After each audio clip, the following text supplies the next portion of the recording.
That's all. What up, world? It's your boy Mark Walter Ward, Super Facts Show, Super Facts Network. Today we got with us Haas G, aka Fantom of the Beats. How you doing today, brother? He for the street, Fantom of the beat. I'm doing good, bro. How you? I'm chilling. Man, well, I got two personal anecdotes in relation to your music. First off, today I found out that you recorded easily one of my 10 favorite songs, or not, or you produced one of my, I don't know if you recorded it or not, but one of my 10 favorite songs ever. I recorded too. If I produce, I record it. Okay, so I'm curious if you could guess what that is. And it ain't Magic Stick. There you go. It's, there you go. You quick to the trigger. No, I said it's not Magic Stick. Oh, there you go. See, I'm slow with the response. Me personally, one of my favorites, and I think it's like one of the world's favorites, it's probably going to be Apollo Kids by Ghostface. I was gonna ask you what was your favorite Ghostface song you ever made. So there go that. Nah, I was gonna say it was the Heather Hunter Girl on Girl. I listen to that shit like now. I'm not fucking with you. It was the whoa, that was good right there. Nah, that face was priceless.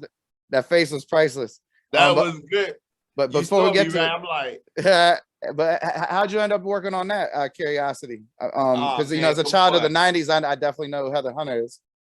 Heather, she became a good friend because I had another friend who's also a business partner, Mike Hands, and you know, we caught up. I knew Heather a long time ago, but you know, the music and all of that, I didn't know. And then when I did, all right, here it is. When I did Akinelli's album, all right, like you know, me and Ak we family.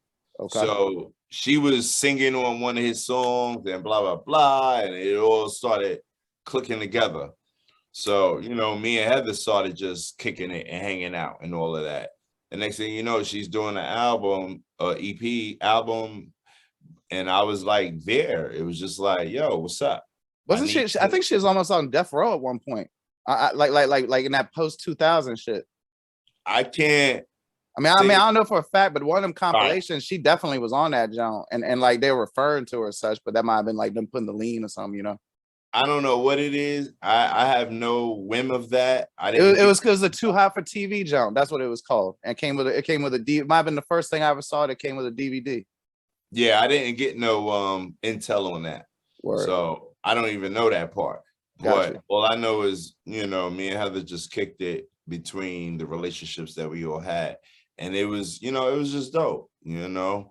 And she could rap better than I thought. To be honest with you, I never listened to her music. Like she's definitely better than some people that have gone platinum. I didn't even know she could rap. You know what I'm saying? I didn't even expect rapping, singing, whatever. You know who Heather is. Come on. You know what I'm saying? I wasn't looking to that. And then finally heard it and was like, okay, maybe, you know, we might got something here. That's it. Word. But you know, the real Joan that is my favorite Joan is the 50 Cent Rotten Apple. Like I love that song so motherfucking much. I bought that Guess Who's Back without ever, I had never heard How to Rob or anything because I think I was locked up when it came out and I missed it. And I'd seen an article about him and Double XL, and I bought that Jones just off the strength of that. I was in a Circuit City, and it was like one of them 999s instead of 1599. So, so like I took my chance. Oh, you said I'm gonna get that one. Yeah, and then I mean I bought other shit too. Like you know, I'm a huge head, so I'd always buy shit. If like I remember I heard of Cormega before I ever heard his music, so I bought it off the strength of I seen he'd been covered in that little I think it's called like Chairman Mao in The Source or whatever back in the day. Yeah, Mega's a boss from way back. Crazy, most definitely. But you know, I copped that 50 Cent CD, and you know the intro cool and shit. But then number two just blew. You know, I'm in court throwing gang signs like a Mason. I mean, and like, bro, I'd had a lawyer, and well, we ain't gonna get in too much into it.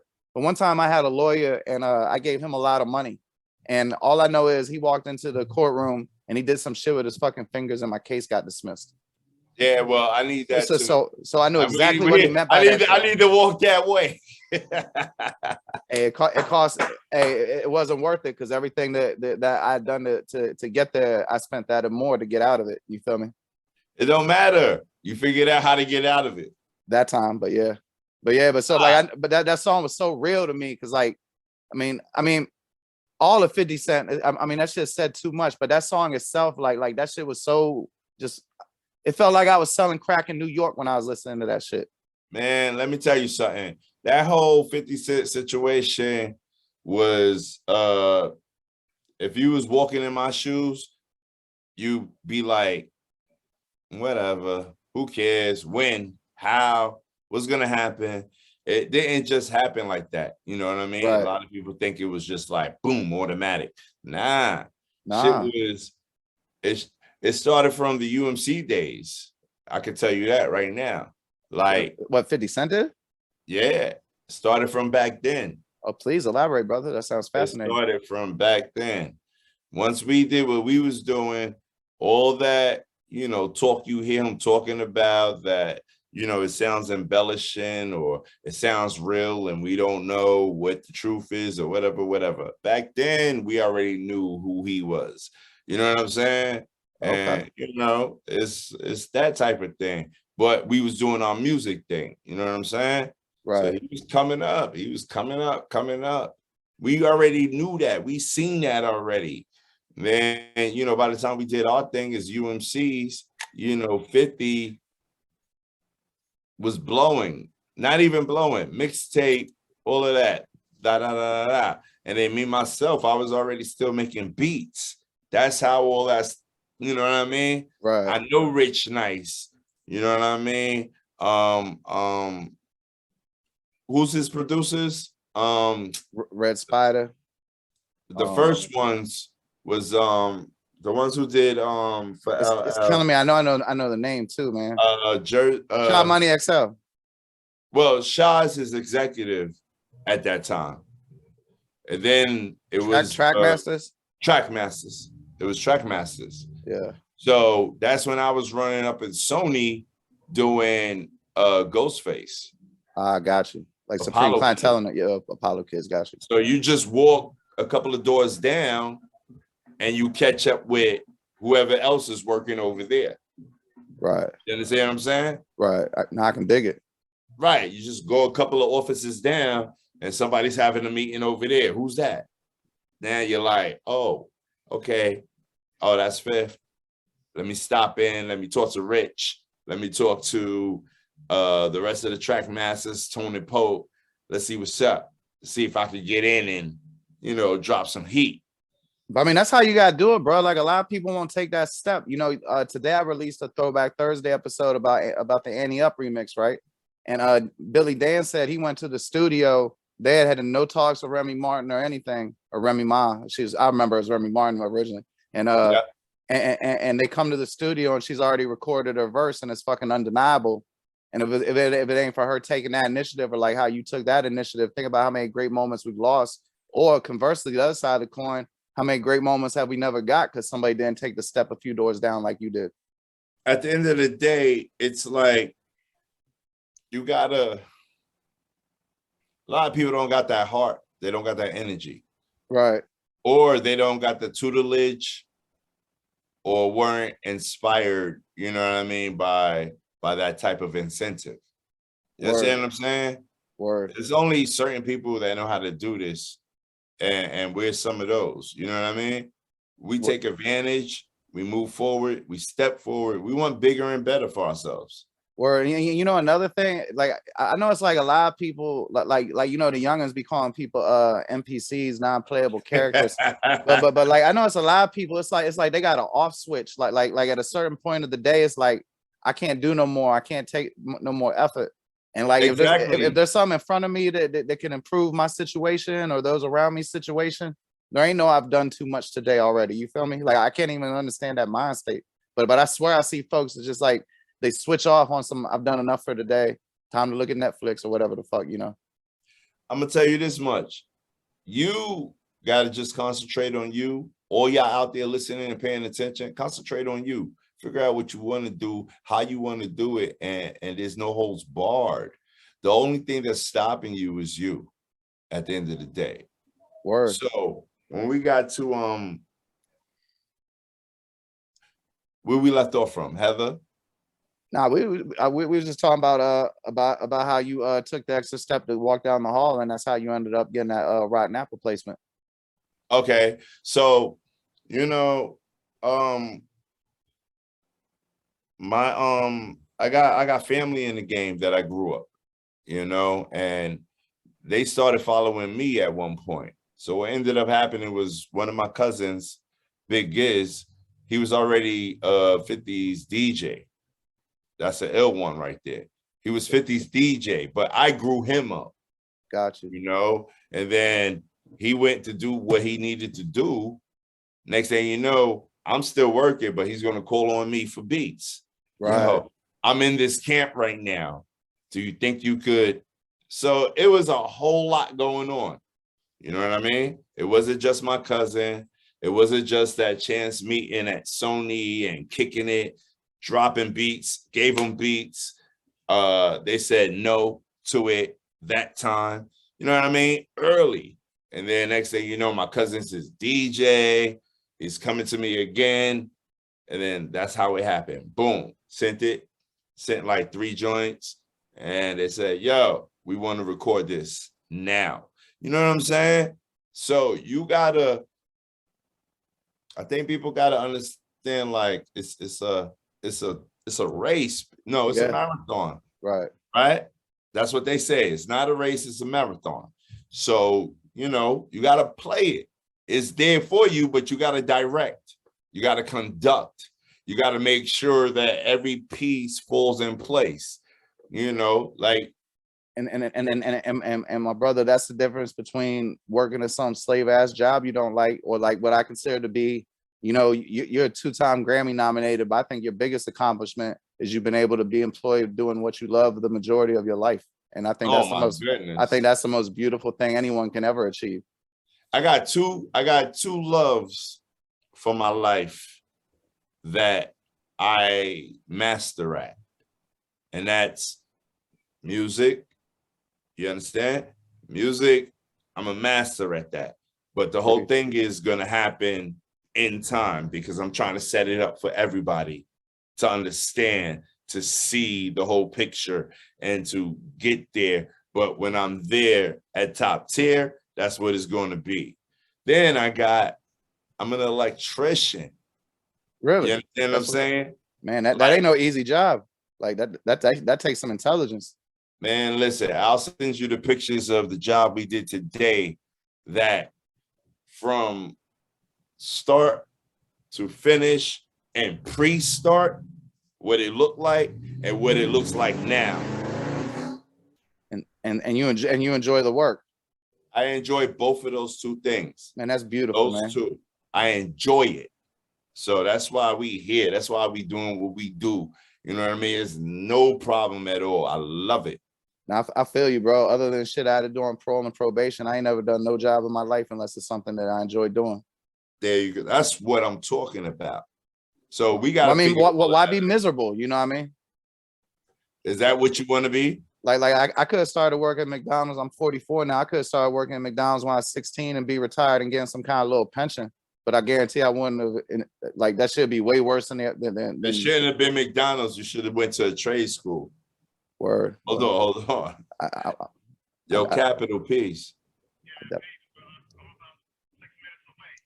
All right, I'm still working through the interview right now. I'll be right down there. So if you 6 minutes away, I got like 10, 15 minutes.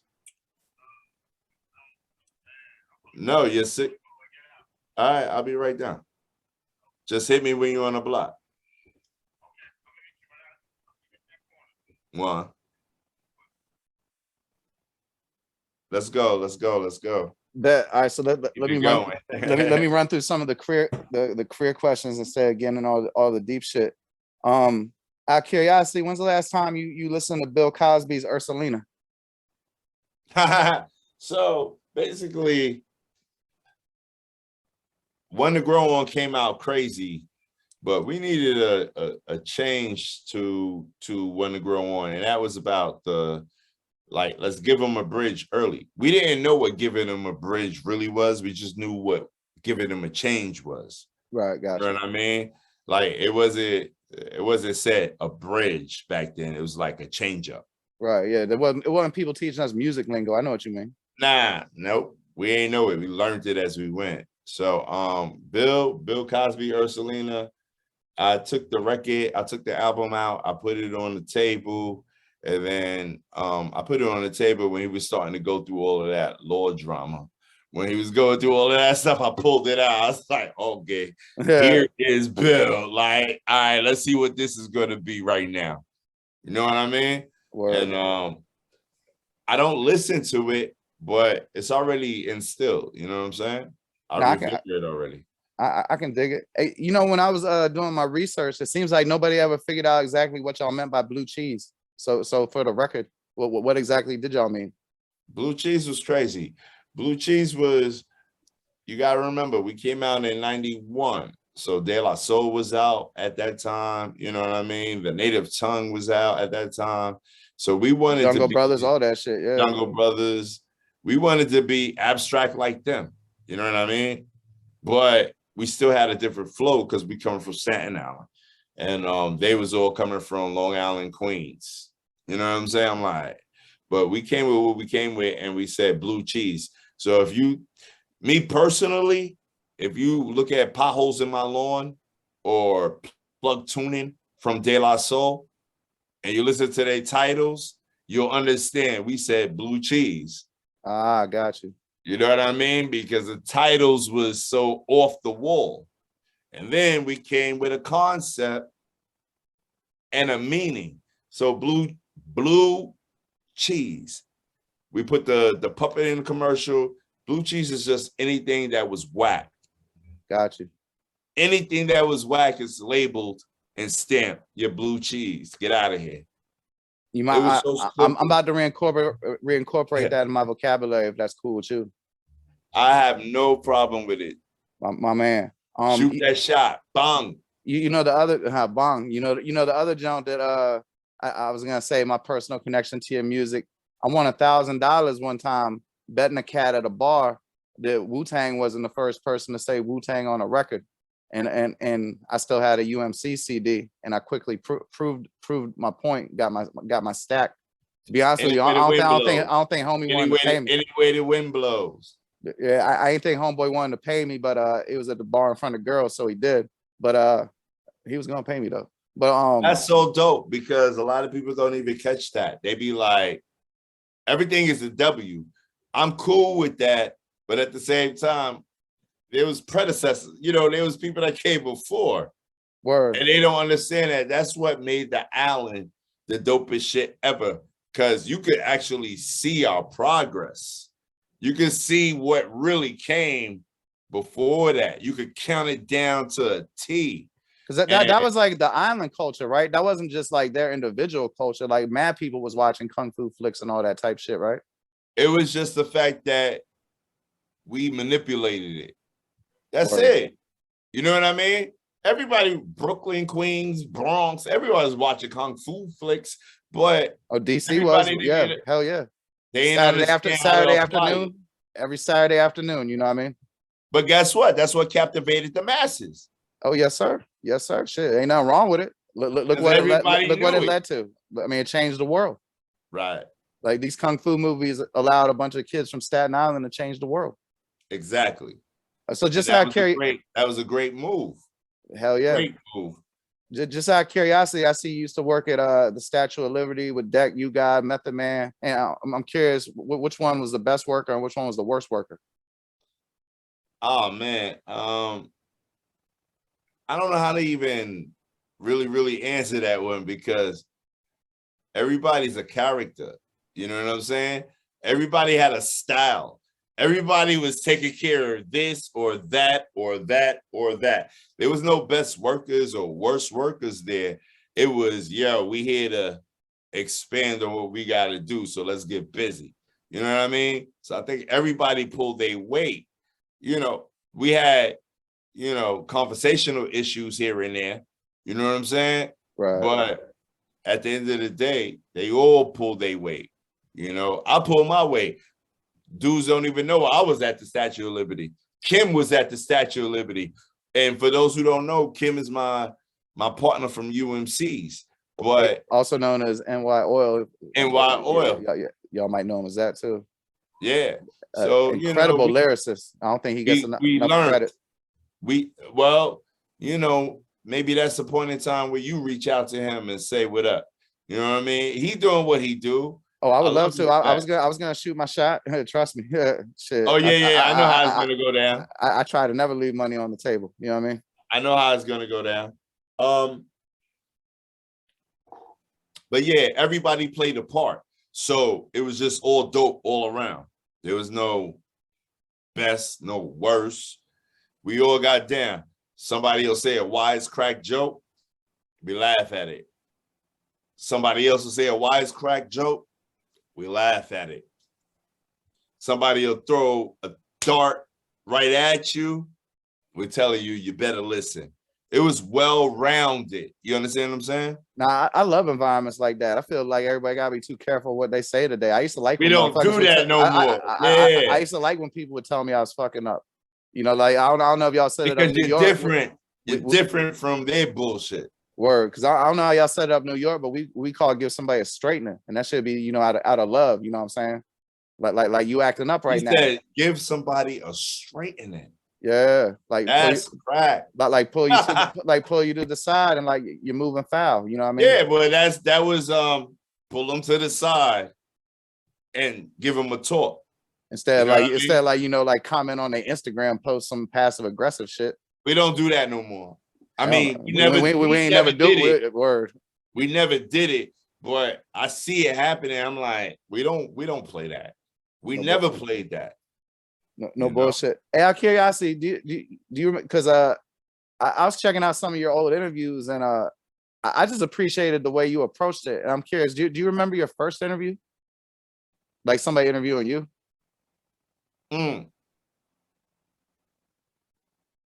That's really because that's really dope. That's one of the illest questions that I've ever fucking heard. Well, you got a different energy, brother, and I'm curious if that started from the start, or maybe I don't know, like maybe you got interviewed by like some type of Nard of War motherfucker the first time, and you ran with, you know what I'm saying? I'm individual. I'm a regular.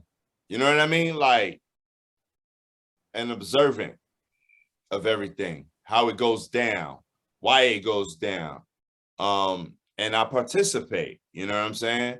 I don't want more or less than I deserve at the end of the day. So yeah, that's it. But I think one of my first interviews, wow, that's tough. That's real tough. I think well, it wasn't a magazine or nothing, if that's what you're talking about. But one of my real first interviews was with the videographer who's going to do the video for Blue Cheese. Okay. So she had to interview us to figure out who we are, what we want to do, how we want to do it. You understand what I'm saying? Nah, I guess where I'm going, right? Word, yeah. I mean, yeah. That's the first interview in the game. Oh, that's dope. That's a dope way to look at it. I know our time's limited, but like, bro, like the Never Land. I love the concept, like the fact that with this mic in my hand, and you weren't really saying I could be a kid forever. It's almost like you're saying like I'm immortal with this mic in my hand. Like, and I just found that to be such a fascinating concept. Who are the kids of Never Land? They never saw a man with a mic in his hand. That was just exactly what we said. Who are the kids of Never Land? The ones who's lost, the ones who's barren, the ones who's in despair. We never saw a man with a mic in his hand. All right, forget the mic. We never saw a man that could lead us to land. You understand what I'm saying? I do. That's all it was about. I found that shit to be so deep, and I remember like a couple people when I tried to play y'all music around them. There was, you know, I'm from DC, so there's only in the go and like at that time, we was there at the time, and like rap a lot shit and like Bone and shit like that, and they was like, it's too I don't know if silly would be the right word, but more like it was too fun for them. You feel what I'm saying? I'm like, nah, listen to what they're saying. This shit is deep. No, it was too kiddie for them. Yeah. That's really what it was. It sounded kiddie to them, but they didn't understand. It wasn't though, by any stretch of the imagination. Like Through the shit was kids, so fucking profound. Like, you know, one thing I wanted to ask you, y'all had a #1 and #2 Billboard rap single on your first album. yeah. And then it was like your second album wasn't even promoted. And everybody says that there was that concentrated effort in the music industry, you know, to quell conscious music. I mean, God forbid y'all making songs about, you know, you might actually die if you get involved in the drug game. And, you know, the business of the day is black genocide. So they don't like that type of shit. Were you aware of any meeting like that? Yeah, well, what happened was basically this is what happened. Remember, we did the first album with our label, and then we got just sidetracked because of the fact that they wasn't doing nothing for us after they caught a $6 million deal with EMI based on people like myself, right? People like Gangstar, Lord Finesse, Entice, who else? Chill Rob G. That's why Wild Pitch caught they deal for like 6 mil back then. 6 mil back then was big. Hell so yeah. if we doing an album for you for under a certain amount of number, by the time you get that deal, can't you hit us off and make us reach up to the same level where you're at, or where we supposed to be? Right. And then it just turned into, nah, we ain't doing that. But y'all just caught 6 mil. So then the album becomes disgruntled.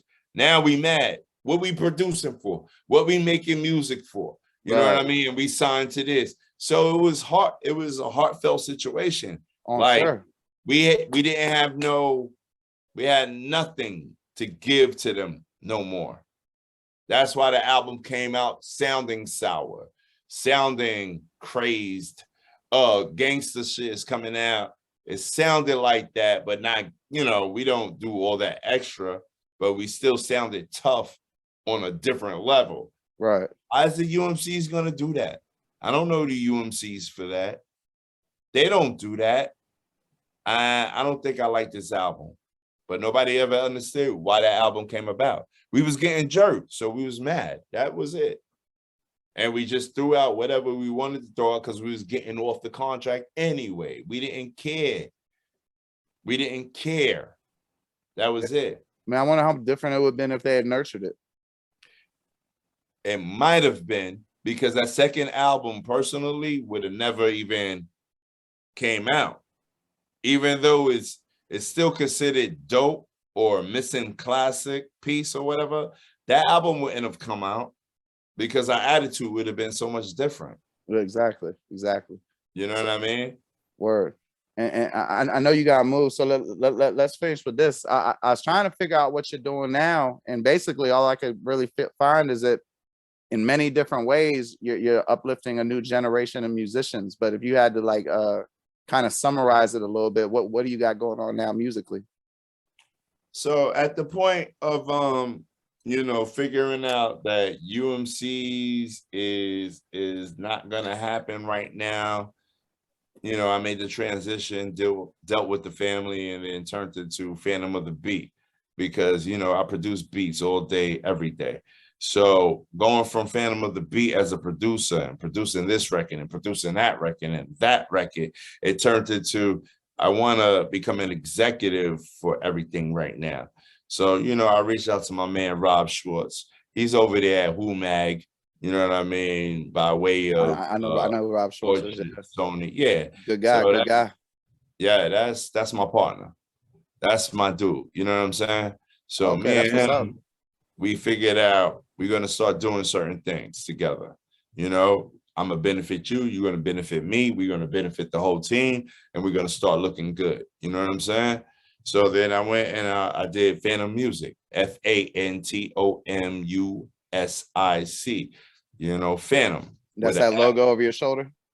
Yeah, I think that's it right there, right? Yes, sir. Y'all see that? Yep. Yeah, that's the F. That's the F. Thank you. I appreciate you for that. No doubt. And me and Rob just started doing what we had to do. Like, you know, it took somebody outside of New York to mess around with New Yorkers. And you know what I mean? Make things happen. It's weird. But me and Rob, we good. We do what we gotta do. And you know, from song placements to nominations, Grammys, to movie score situations, all of that's getting ready to go down and happen. You know what I mean? So yeah, I'm Fantom of the beat, heat for the street, all day, every day. You know what I'm saying? And this is how we rock. It's just about being part of the situation, and you know, don't wet it. Just build your dream and do what you gotta do. Don't wet it, go get it. Yeah, I like that one better. That's what's up, man. Well, shit. Haas G, Fantom of the Beats. Oh, what's your socials? So that you know they can come follow you and check you out. So basically, yo, it's like this. Yo, you catch me at Fantom of the Beat on IG. It's Fantom _of_ THE_BEAT. You know what I mean? You'll catch me there. On Facebook, you're gonna see same thing, Fantom of the Beat, and Fantom Music. So that's FANTOMUSIC. You'll catch that. And then if you can't catch anything, why don't you just Google me? Google Haas G, Google Fantom of the Beat, Google U.M.Cs. You'll see how we bees. That's what's up. Word. And I'll definitely include those links in the show notes. Thank you for your time, brother. I appreciate it. And it was a special treat to me because, like I said, I had the first one in 1991. I want to stack off of it before. So thank you for that. Can I let my girl come and see your collection? Yeah, no doubt, no doubt. All right, hold on. Erica. Shit, let me stop the episode. Yeah, you better stop that shit.